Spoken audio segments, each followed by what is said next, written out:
Le collectif des bourgmestres de Kinshasa, nous sommes venus voir le président de l'Assemblée nationale pour discuter avec lui, évidemment, de tout ce qui nous concerne, sur le plan sécuritaire et tout autre problème nous concernant. Et nous remercions le président de l'Assemblée nationale qui nous a reçus malgré son agenda chargé. Il a pris le temps de nous écouter et il nous a prodigué beaucoup de conseils pour que nous puissions finir cette année en beauté. Nous sommes contents parce que il est la personne la mieux placée pour plaider notre cas et écouter nos doléances et l'apporter auprès du président de la République et aussi à l'Assemblée nationale. Nous sommes contents de le rencontrer aujourd'hui.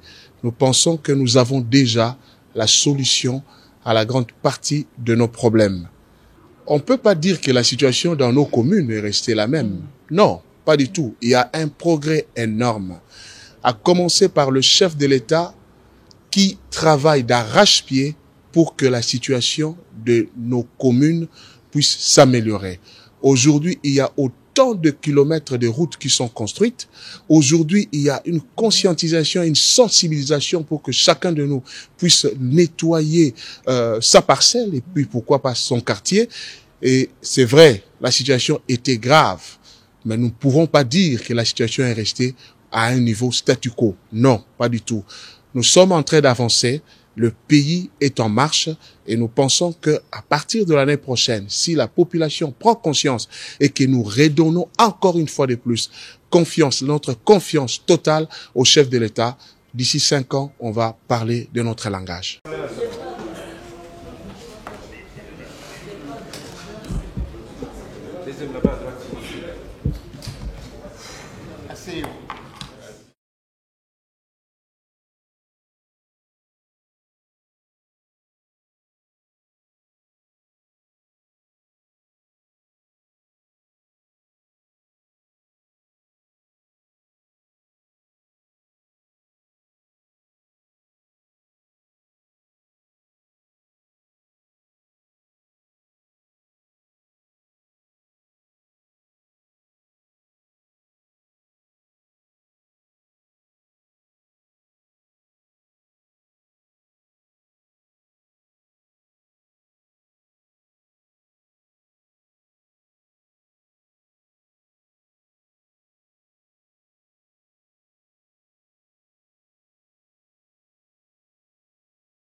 Ce sont des bourgmestres qui tiennent la ville. Et nous sommes à un moment de pré-campagne.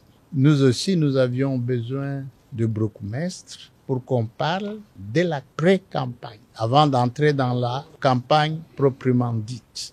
Mais les bourgmestres ont sollicité un rendez-vous que j'ai accordé immédiatement. Nous avons parlé des problèmes qui les concernent, eux, au premier point. Ensuite, nous avons parlé de la sécurité dans la ville de Kinshasa. Et enfin, nous avons parlé de la politique, essentiellement de l'Union sacrée.